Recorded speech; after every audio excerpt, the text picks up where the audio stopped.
Hello student, this is Anil Singh Distotia of Physics teacher. Today we are going to start our first chapter, that is electrostatics.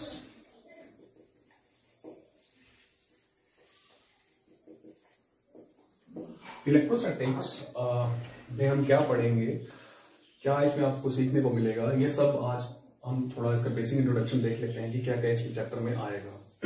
First of all अगर मैं इसकी सबसे पहले definition की बात करें तो डेफिनेशन क्या है इसकी, जो वर्ड है इलेक्ट्रोस्टैटिक्स को मैं दो पार्ट्स में डिवाइड कर सकता हूं। One is the electro and the second is the statics. तो electro and statics makes electrostatics. So electro की मैं सबसे पहले बात करूं कि इलेक्ट्रो यहां पे क्या है, तो इलेक्ट्रो को मैं बता दूं कि इलेक्ट्रो यहां पे सिंपली मतलब है charge and statics shows the position. Statics shows the position. इसको हम बता सकते हैं इलेक्ट्रोस्टैटिक्स मतलब एट रेस्ट। दैट मीन जो चार्ज की जो पोजीशन है वो कहां पे है, रेस्ट पे है। तो यहां से सिंपली हमें पता चल जाता है कि इलेक्ट्रोस्टैटिक चैप्टर में हम किसको स्टडी करने जा रहे हैं, हम स्टडी करेंगे चार्ज को जो कहां पे होगा, रेस्ट पे होगा। सो इसके अगर आप डेफिनेशन की बात करें, उसकी डेफिनेशन जो बनेगी वो डेफिनेशन इसकी होगी electrostatics is the branch of physics. हम इसको किस में पढ़ेंगे, फिजिक्स में पढ़ेंगे। इलेक्ट्रोस्टैटिक को किस में पढ़ेंगे, फिजिक्स में ही पढ़ेंगे। तो electrostatic is the branch of physics, electrostatic is the branch of physics which deals with the charge when it is at a rest position. So this is the definition of the chapter electrostatics. No. Okay students, our next topic is the electrostatic induction.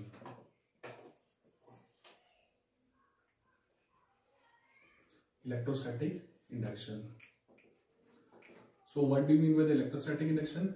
क्या होती है electrostatic induction, कहां पे काम आती है, कहां पे देखने को मिलती है, वो सारा हम इस टॉपिक में स्टडी करेंगे कि क्या है इलेक्ट्रोस्टैटिक इंडक्शन। तो सबसे पहले बेसिक फंडामेंटल इसी के कुछ एक्सपेरिमेंट की बात करूंगा मैं। सबसे पहले बेसिक से एक बहुत बेसिक सा एक्सपेरिमेंट है जो आप सभी लोगों ने किया होगा। तो आप क्या करते थे बचपन में, 6th 7th 8th 9th 10th में हमने देखा होगा, ये बहुत बार एक्सपेरिमेंट आता भी है। आप क्या करते हो कि एक स्केल लेते हो, एक गेम की तरह इसको खेलते भी हो आप। एक स्केल लेते हो, छोटे छोटे पेपर्स के टुकड़े लेते हो, एक स्केल ले लेते हो और छोटे छोटे पेपर्स के टुकड़े लेते हो। आप स्केल को सिर के साथ रब करते हो, रब करने के बाद आप उन पेपर के टुकड़ों के पास उसको लेके जाते हो स्केल को, तो आप देखते हो कि उनमें वो सारे टुकड़े उस स्केल के साथ चिपक जाते हैं। सारे पेपर के जो टुकड़े हैं उस स्केल के साथ चिपक जाते हैं, जिसको आपने सिर के साथ रब किया होता है। ऐसा क्यों होता है, क्वेश्चन ये है यहाँ पे, क्वेश्चन ये है कि ऐसा क्यों होता है। वो हमेशा टुकड़े स्केल के साथ चिपकते ही क्यों है, उनमें अट्रैक्शन ही क्यों होती है, उनमें रिपल्शन क्यों नहीं होती है, वो कागज के टुकड़े उस स्केल से दूर क्यों नहीं जाते हैं, उसके साथ चिपकते क्यों है, अट्रैक्शन क्यों होती है, ये क्वेश्चन है यहाँ पे जो आप सॉल्व करोगे इलेक्ट्रोस्टैटिक इंडक्शन में। ओके, चलो भाई एक्सपेरिमेंटली इसको समझते हैं। मान लो उस स्केल की तरह ही और उस पेपर के टुकड़े की तरह ही, उन पेपरों के टुकड़े की तरह ही, जैसे पेपर जो है स्केल तो हम रब करते हैं, उस पर कोई चार्ज आ जाता है, लेकिन पेपर्स के टुकड़ों को हम कोई रब नहीं करते, उन पे कोई चार्ज नहीं होता, इसलिए हम उनको बोलेंगे अनचार्ज बॉडी। मान लो हमारे पास एक अनचार्ज बॉडी है यहाँ पे। सो अनचार्ज बॉडी में मैंने ऑलरेडी आपको बताया है, जिस बॉडी पे एक पर्टिकुलर चार्ज नहीं होगा, जो अनचार्ज होगी, तो उसमें जो नंबर ऑफ पॉजिटिव और नेगेटिव चार्ज है वो इक्वल होंगे। तो यहाँ पे जो पॉजिटिव और नेगेटिव चार्ज जो है वो सारे क्या होंगे, इक्वल होंगे। तो यहाँ पे मैं एक अनचार्ज बॉडी ले लूंगा जिसपे नंबर ऑफ पॉजिटिव और नेगेटिव चार्ज जो है वो इक्वल हैं। Okay, so this is your uncharged body. इसमें जो नेगेटिव और पॉजिटिव चार्ज की जो टेंडेंसी है वो क्या है, बिल्कुल बराबर है। तो ये अनचार्ज बॉडी है, नेगेटिव और पॉजिटिव चार्ज बराबर है। अभी मैं इसके पास लूंगा एक चार्ज बॉडी, यहाँ पे मैं लूंगा दूसरी वाली एक चार्ज बॉडी। इसको मैंने ऑलरेडी चार्ज किया हुआ है, तो इसमें सिर्फ और सिर्फ पॉजिटिव चार्ज होंगे, इसमें कोई नेगेटिव चार्ज नहीं होगा, इसमें सिर्फ और सिर्फ पॉजिटिव चार्ज होंगे। This is your charge body.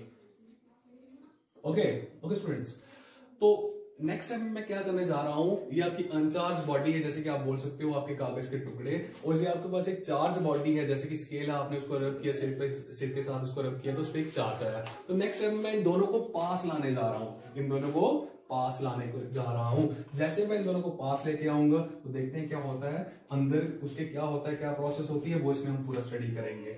Okay, मान लो ये मेरी चार्ज बॉडी है जिस पे टोटली पॉजिटिव चार्ज है, और ये मेरी अनचार्ज बॉडी है जिसपे सिर्फ और सिर्फ पॉजिटिव चार्ज भी है और नेगेटिव चार्ज भी, वो इक्वल नंबर में, positive negative positive negative positive negative positive negative positive negative positive negative, ये सारे इक्वल नंबर में हैं।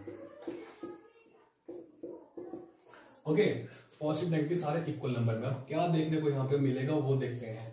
अब हम देख रहे हैं कि यहाँ पे जो चार्ज बॉडी है इस पे सिर्फ और सिर्फ आपके पॉजिटिव चार्ज है, और यहाँ पे जो अनचार्ज बॉडी है इस पे जो नेगेटिव चार्ज और जो पॉजिटिव चार्ज है उसकी टेंडेंसी बिल्कुल बराबर है।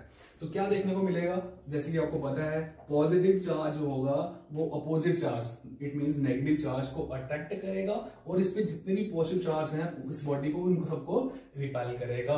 ओके, और इस पूरी प्रोसेस को जो कि पॉजिटिव चार्ज एक साइड पे हो जाएंगे, कॉर्नर पे चले जाएंगे, नेगेटिव चार्ज एक कॉर्नर पे आ जाएंगे। देखते हैं कैसे, क्योंकि जैसे ही मैं इसको इसके पास लेके आऊंगा बॉडी पे तो क्या देखने को मिलेगा, तो यहाँ पे देखने को मिलेगा ये पॉजिटिव है, जितने भी इस बॉडी पे नेगेटिव चार्ज थे वो सबको इस कॉर्नर पे ले आएगा क्योंकि ये सबको अट्रैक्ट करेगा। ओके,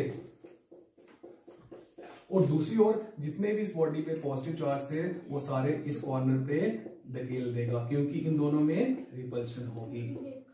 और ये जो प्रोसेस होती है 100% में नहीं होती है, कुछ चार्ज बीच में बच जाते हैं, ओके, जो सेंटर में ही रहेंगे। ओके, अप्रोक्सीमेटली 90% जो यहाँ पे पॉजिटिव और नेगेटिव एक एक कॉर्नर पे चले जाते हैं, 10% जो बचते हैं वो सेंटर में ही रहते हैं। इस पूरी प्रोसेस को, जो पॉजिटिव चार्ज एक तरफ हो रहे हैं और नेगेटिव चार्ज एक तरफ हो रहे हैं, इसको हम बोलते हैं पोलराइजेशन।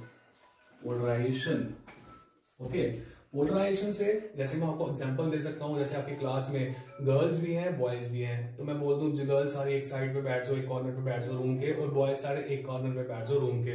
तो इस तरह से there is a polarisation between the girls and the boys in the class. Okay, वैसे ही जैसे मैंने इस चार्ज बॉडी को अनचार्ज बॉडी के पास लेके आया तो सारा नेगेटिव चार्ज तो था वो सारा इस कॉर्नर पे आ गया क्योंकि पॉजिटिव और नेगेटिव के बीच में फोर्स ऑफ अट्रैक्शन होती है, और सारा पॉजिटिव चार्ज जितना भी था वो सारा इस कॉर्नर पे चला गया क्योंकि पॉजिटिव और पॉजिटिव के बीच में रिपल्शन होती है। चार्ज की प्रॉपर्टीज हैं कि जो अपोजिट चार्ज होते हैं वो अट्रैक्ट करते हैं और जो सिमिलर चार्ज होते हैं वो रिपेल करते हैं। ओके, सो इस तरह से नेगेटिव चार्ज सारा इस कॉर्नर पे आ जाएगा, पॉजिटिव चार्ज सारा इस कॉर्नर पे आ जाएगा। ओके, और इस पूरे इंसिडेंट को, जब ये पूरा पॉजिटिव चार्ज एक तरफ जाएगा और नेगेटिव चार्ज एक तरफ जाएगा, इस पूरे प्रोसेस को हम बोलते हैं electrostatic induction. Electrostatic induction. Okay students, इस पूरे प्रोसेस को, ओवरऑल पूरी प्रोसेस को हम बोलते हैं electrostatic induction.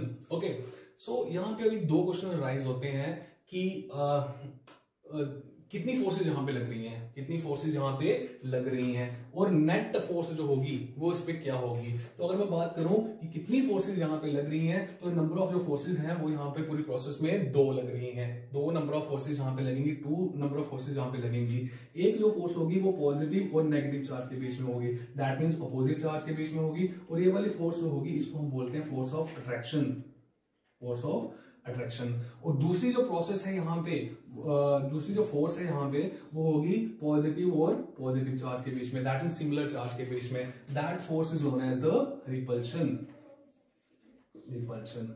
Okay, so 2 forces यहां पे लगेंगी, एक लगेगी पॉजिटिव और नेगेटिव चार्ज के बीच में जिसको हम बोल सकते हैं अपोजिट चार्ज के बीच में, और वो फोर्स होगी अट्रैक्शन। एक लगेगी पॉजिटिव और पॉजिटिव के बीच में, दैट मींस सिमिलर चार्ज के बीच में, उस फोर्स को हम बोलेंगे रिपल्शन। ओके, 2 फोर्सेज इस पूरी प्रोसेस में एग्जिस्ट कर रही हैं। तो हम बात, दूसरा क्वेश्चन जो बनता है कि नेट फोर्स यहां पे क्या होगी, दैट मींस जो ओवरऑल रिजल्टेंट फोर्स होगी, जो रिजल्ट होगा इस प्रोसेस का वो क्या होगा। जैसे कि आप ऑलरेडी जानते हो कि जब मैं पेपर के टुकड़े जब मैं स्केल को मैंने सिर के साथ रब किया, उसके पास लेके गया, तो यहाँ पे कौन सी फोर्स हुई थी, कौन सी फोर्स आप एक्सपेरिमेंट में देखते हो, जहां पे हमेशा क्या होता है, कागज के टुकड़े स्केल के साथ चिपक जाते हैं, कागज के टुकड़े स्केल के साथ चिपक जाते हैं। दैट मीन कौन सी फोर्स एग्जिस्ट करती है, नेट फोर्स क्या लगती है, नेट फोर्स अट्रैक्शन लगती है।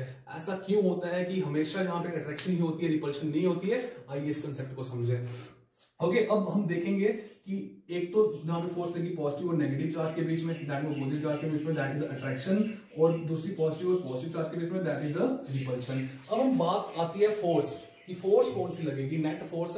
जैसे आपने एक्सपेरिमेंट में ऑलरेडी देख लिया है कि नेट फोर्स जो लगती है वो फोर्स होती है अट्रैक्शन। ऐसा क्यों होता है, तो यहां पे एक लॉ आता है, यहाँ पे इस चैप्टर में आगे जाके मैं आपको एक लॉ पढ़ाऊंगा, that law is Coulomb's law. Coulomb's law, Coulomb ने एक लॉ दिया था, उसने बोला था force between the two charges is directly proportional to the product of their magnitude, product of their magnitude and inversely proportional to the square of the distance between them. Is that clear? Inversely proportional to the square of the distance between them. Okay, so मान लो हमारे पास दो charge हैं, एक positive है एक negative है। Okay, तो इन दोनों के बीच में जो फोर्स होगी वो डायरेक्टली प्रोपोर्शनल होगी to their magnitude of the charge. Okay, और इनवर्सली प्रोपोर्शनल होगी square of the distance between them. तो यहाँ पे बात आती है कि कौन सी फोर्स स्ट्रॉन्ग होगी जिसके बीच में डिस्टेंस कम होगा। अगर इन दोनों चार्जेस के बीच में हम डिस्टेंस कम करते जाएं तो force of attraction between the two charges stronger होती जाएगी होती जाएगी होती जाएगी। अगर डिस्टेंस बढ़ाते जाएं तो फोर्स कम होती जाएगी कम होती जाएगी कम होती जाएगी। तो यहाँ पे दो फोर्सेज हो रही है अपोजिट चार्ज के बीच में, एक पॉजिटिव और नेगेटिव के बीच में, एक पॉजिटिव और पॉजिटिव के बीच में। पॉजिटिव और पॉजिटिव के बीच में रिपल्शन होगी और पॉजिटिव और नेगेटिव के बीच में अट्रैक्शन होगी। यहाँ पे देखें जो डिस्टेंस है between the positive and the negative charge वो कम है as compare to positive and positive charge.